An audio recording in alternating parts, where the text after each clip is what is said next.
കൊച്ചിയിൽ 12 വയസ്സുകാരൻ അച്ഛനായ സംഭവത്തിൽ ഇരയും കുറ്റവാളിയും ഒരേ സമയം പ്രതികൾ. കുറ്റവാളിയും ഇരയും കുട്ടികളാവുന്ന സാഹചര്യത്തെ പോസ്കോ നിയമത്തിൽ നിർവചിക്കാത്തതാണ് സംഭവത്തിൽ വില്ലനായത്.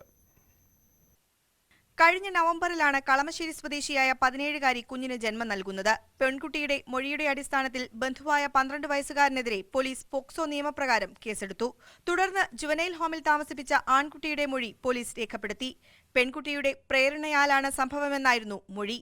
ഇതോടെ നിയമോപദേശത്തിന്റെ അടിസ്ഥാനത്തിൽ പെൺകുട്ടിക്കെതിരെയും പോലീസ് കേസെടുക്കുകയായിരുന്നു.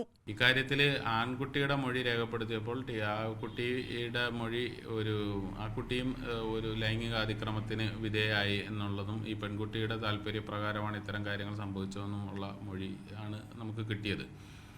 അതിൻ്റെ അടിസ്ഥാനത്തിൽ ആ മൊഴി നമ്മൾ നിയമോപദേശത്തിന് അയക്കുകയും നിയമോപദേശത്തിൻ്റെ അടിസ്ഥാനത്തിൽ ആൺകുട്ടിയുടെ മൊഴിയിലും കേസെടുക്കാൻ സാധിക്കും എന്നാണ് നമുക്ക് കിട്ടിയ നിയമോപദേശം. ലൈംഗികാതിക്രമങ്ങൾ കുട്ടികൾക്കെതിരെ നടന്നാൽ പോക്സോ നിയമപ്രകാരം കേസെടുക്കാം. നിർഭാഗ്യവശാൽ കളമശ്ശേരിയിലെ സംഭവത്തിൽ ഇരയും കുറ്റവാളിയും കുട്ടികളാണ്. ഈ സാഹചര്യത്തെ എങ്ങനെ മറികടക്കുമെന്ന് നിയമത്തിൽ വ്യക്തമാക്കുന്നില്ല.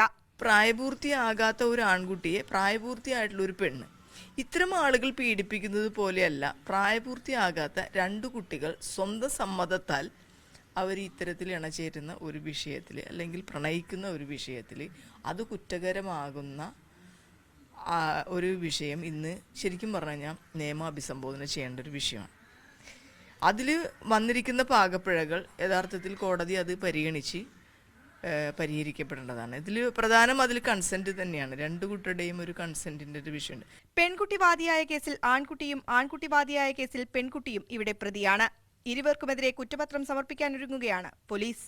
കുറ്റക്കാരൻ എപ്പോഴും പ്രായപൂർത്തിയായ വ്യക്തിയാണെന്ന നിലയിൽ രൂപീകരിക്കപ്പെട്ടതാണ് പോക്സോ നിയമത്തിലെ അപര്യാപ്തത. കുറ്റക്കാരനും ഇരയും കുട്ടികളാകുന്ന സാഹചര്യത്തിൽ എന്താണ് പരിഹാരമാർഗമെന്ന് നിയമത്തിൽ ഇനിയും നിർവചിക്കേണ്ടിയിരിക്കുന്നു. കളമശ്ശേരിയിലേത് ഒറ്റപ്പെട്ട സംഭവമാകാം. എങ്കിലും ഇങ്ങനെ ജനിക്കുന്ന കുട്ടിയുടെ അവകാശവും സംരക്ഷിക്കപ്പെടേണ്ടതാണ്. സുവി വിശ്വനാഥൻ, ന്യൂസ് 18, കൊച്ചി.